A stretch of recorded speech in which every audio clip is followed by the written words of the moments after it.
দিচ্ছি চাল মগজ, শুকনো লঙ্কা, গোটা গরম মশলা, চাল মগজ, কাজু, আর এটা হচ্ছে তিল।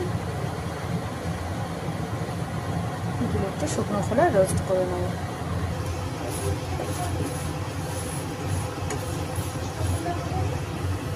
হালকা ভাজা হয়ে গেছে, এবার তুলে নেব।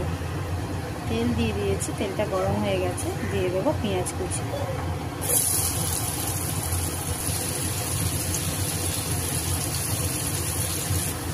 পেঁয়াজটা ভালো মতন ভাজা হয়ে গেছে, এবার তুলে নিয়ে এটাকে এবার মিক্সির সাথে ভাজা মশলার সঙ্গে পেস্ট করব।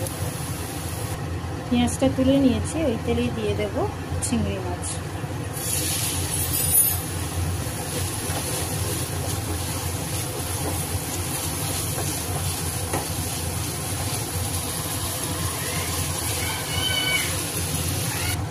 দিয়ে দেবো লঙ্কার গুঁড়ো, দিয়ে দেবো একটু নুন।